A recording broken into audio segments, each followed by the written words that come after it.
Hey there, Mary here from Mary's Heirloom Seeds. Thank you for joining me for a little bit of a different type of video today. Today I want to talk about the comparison of your store-bought food versus your homegrown food. Now, in a previous video, I discussed the monetary differences between organic and conventional and homegrown produce. But today we're going to kind of talk about the basically why homegrown is superior to store-bought food.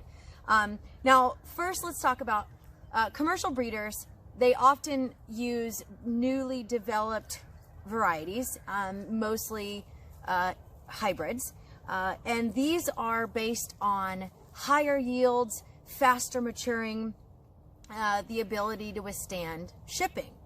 And we'll get to how long the distance that your food travels as well. Now, sometimes your flavor and your nutrients are sacrificed in order to produce something that is going to last a lot longer on the store shelves or in transport.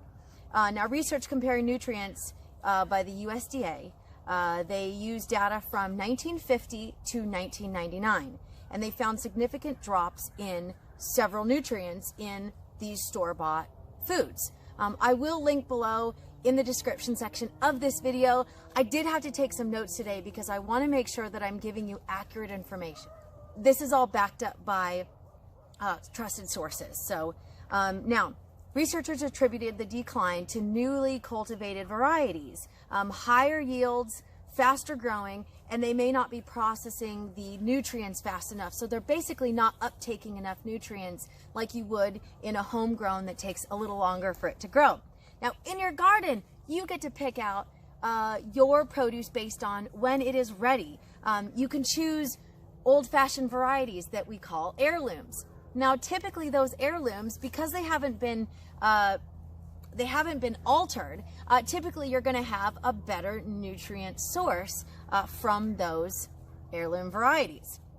Now, when your only shipping delay is picking it out of your garden and bringing it into your kitchen, you're also going to have a more nutrient-dense vegetable or fruit or herb because after your produce is picked, it starts to lose a little bit of its nutrient properties. Deterioration literally starts as soon as you pick that vegetable or that crop. That's one of the reasons why we love homegrown fresh produce. We pick it straight out of our garden. We've got some tomatoes here. I've got some lettuce on the other side. We pick it right out of our garden, bring it in and cook it up. And it is nutrient dense and it is delicious. The flavor of freshly picked homegrown produce there's no comparison. Now, storage times and temperatures also affect nutrient loss. So if you are buying food that was harvested several weeks ago or several months ago and the temperatures are fluctuating and things like that, again, that's another way that you're going to reduce the nutrient content of your vegetables. Now, here we go.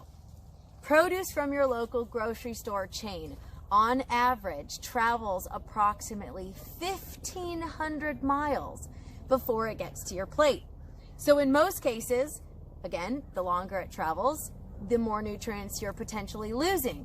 But you're also dealing with transport, which is also using valuable resources, potentially polluting the planet. But you know, sometimes you get certain things that are imported and exported. So you know, we all have our things that we like, but still, growing your own food, it's pretty easy. We've got a lot of information on our YouTube channel. Check out the different videos that we've already done.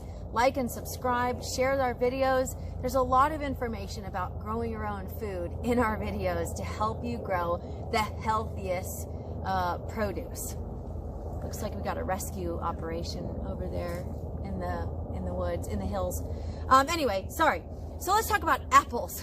We don't sell apple trees or apple seeds, but that's one example of a really old produce.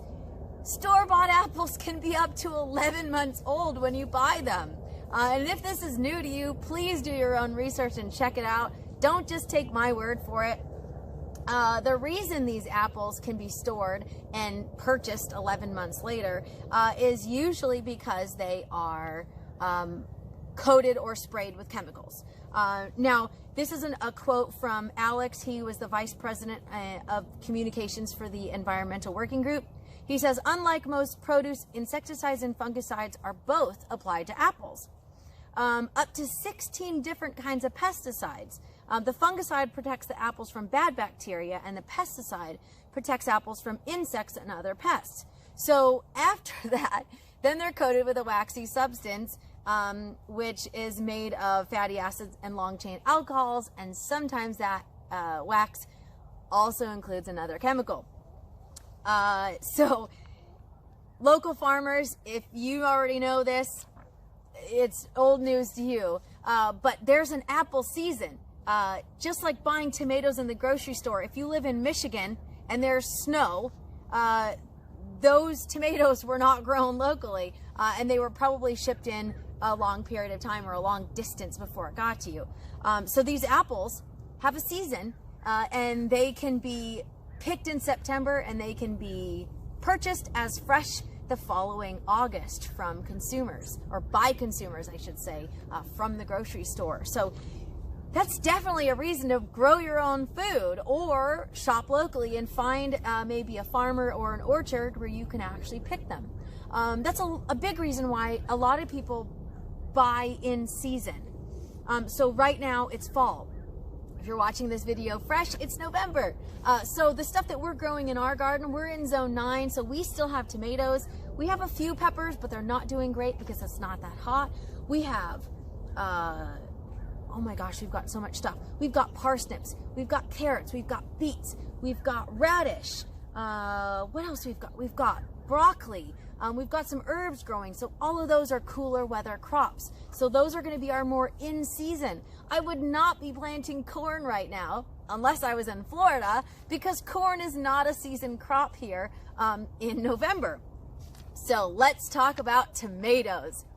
Now, we just posted an article called The Wonderful World of Heirloom Tomatoes. And if you've grown your own heirloom tomatoes, you know that flavor is, again, there's no comparison. I have never had anything fresher than an heirloom tomato from the store. Everything that we grow here tastes exponentially better than store-bought tomatoes. Can you tell I get excited about heirloom tomatoes? Now, typically, tomatoes that are destined for the supermarkets are typically picked green, which means they are unripe. Now, there are a few varieties of green tomatoes, but you don't really see those on the grocery store shelves. Usually you see those nice red or pink tomatoes.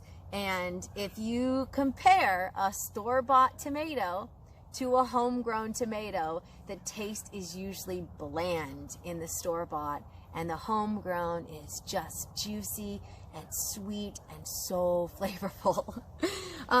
They're usually picked green for the grocery store, and they're kept in low temperatures to keep them from rotting. But the problem is, by refrigerating them and by picking them green, you're going to lose the flavor, and they're going to be watery and just ugh. The problem with chilling, like I mentioned, it destroys some of the flavor. But there are other reasons that store-bought tomatoes are not the best option either. All right, in August of 2011, NPR produced an interview they called The Unsavory Story of Industrial Grown Tomatoes.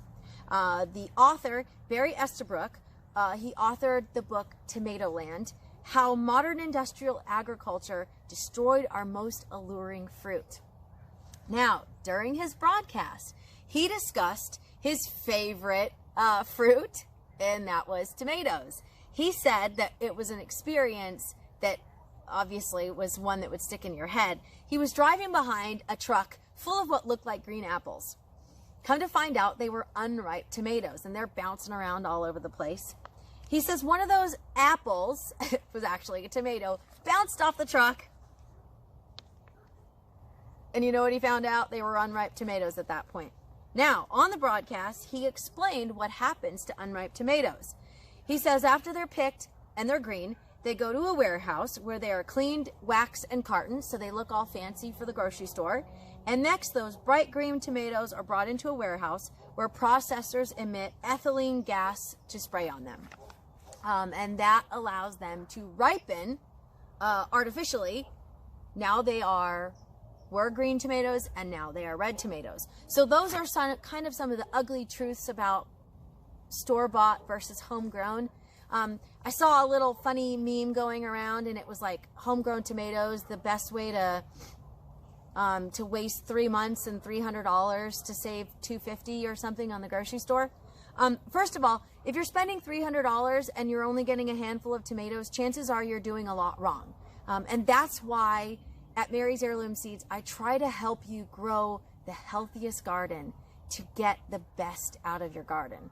There is absolutely no reason to be spending $300 on a garden and then producing nothing. That's where we come in. We've got a comprehensive planting guide to help you grow the best garden. We are working on another article, another big giant companion planting guide plus comprehensive planting guide. So there's a lot of information there as well. But the bottom line is, it's not necessarily about saving money. It's not about saving $250 on a pack of tomatoes. It's about the health of the food that you're eating. There's the saying, you are what you eat. Your body literally uses the nutrients that you consume to help build a healthier, stronger body, or maintain your healthy, strong body. So part of the reason we started Mary's Heirloom Seeds was to help people grow the healthiest garden, because a healthier garden gives you healthier produce. And that's really what it's all about. Yes, we do save money in our garden, because once our garden is established, we definitely have better harvests. But at the end of the day, when I've put in my own blood, sweat, and sometimes tears, I know that the food that we are producing is going to nourish our bodies, and it's going to be the healthiest produce that I can produce. So I hope you have enjoyed my mini soapbox here. Growing food, it takes effort, it takes time, it takes energy, but it is so worth it. Not just because you want to reduce your environmental impact, but also because you want to give your body the best you can. So if you have any questions, I am Mary at Mary's Heirloom Seeds, and I'm happy to answer your questions. You can send an email to mary@marysheirloomseeds.com, and I will try to get back to you as soon as possible. You can comment below, and I will try to answer your questions as quickly as possible. And if you have enjoyed this video, please, we encourage you to like the video, subscribe to our channel, and share it if you have people that are interested in growing food. We've got a couple videos that we will be working on to help you grow the healthiest garden possible. I'm Mary at Mary's Heirloom Seeds, signing off, and happy planting.